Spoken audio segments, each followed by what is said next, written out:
Here I have the wall framing going up. I had a bunch of people come over to help me do that. I have hurricane straps around the corners, and then of course I have the loft going up there. The blocking between those loft frame members is now shown here with the dormer framing going up, along with some more straps and some sheathing starting. The biggest problem was the rain during this period of time. There was tons of rain throughout the spring here in Florida.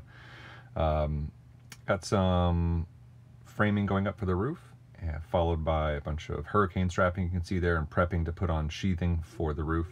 And then of course I had to do a lot of special cuts for this whole period. You can see a string of roof rafters there, along with a bunch of hurricane straps. And then of course there's this part was pretty difficult just because there was a lot of roof work, and I was working on this part all by myself. In this next scene here, you can see where I have some sheathing going on the roof, and I broke it up into sections. I did a small section up top first, and then I followed that by the bottom section, which the bottom section I did by actually sliding up a sheet up a ladder, and you can see that here, and that's what those blocks up there are for. They're to help hold it up there.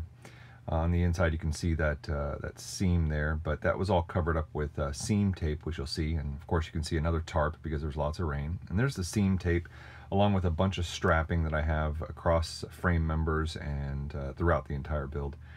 And we're looking from the inside here, you can see a hole, and I actually covered up those holes with tape. Once again, another shot of a bunch of rain-soaked tarp and sheathing there.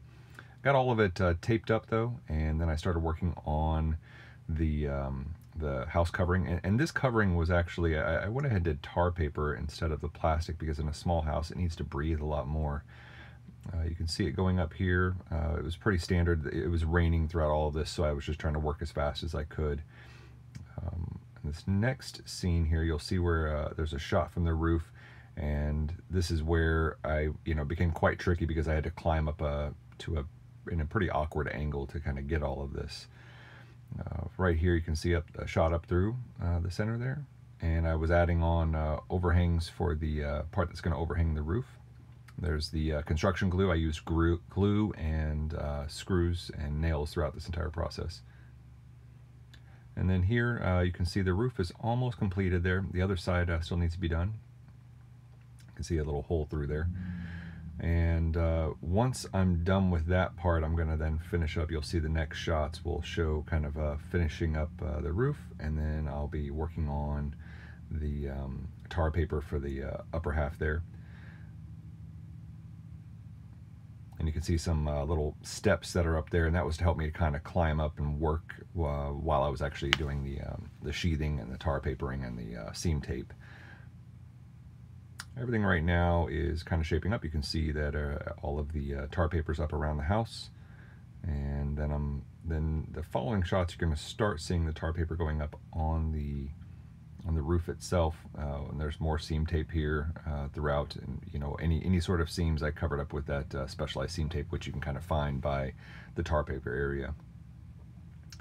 And this is where the tar papering started getting worked on the roof. And then following this, and you'll see some more shots here, but following this I then had to start working on kind of installing windows. I don't have a lot of shots of me actually installing the windows. It was kind of a one-man team, so I was just kind of ripping through them. But I had to prep the tar paper by actually cutting a hole in the tar paper itself. And it's kind of a specialized way of cutting the hole open. There's some really great training videos on my website where I was able to kind of find some fantastic resources for that. But basically, cut a horizontal thing across the top, down through the middle, and then fold over that bottom part over you can't see it as much there, but there's a little strip in there to tilt forward a bit. And this is of course a specialized flashing for the windows. And then after that, the windows were installed. I don't really show that too well here, but here is a shot of the door going in. I caulked all around the door because this type of door had a little bit of an extra groove on the outside of it I wanted to protect.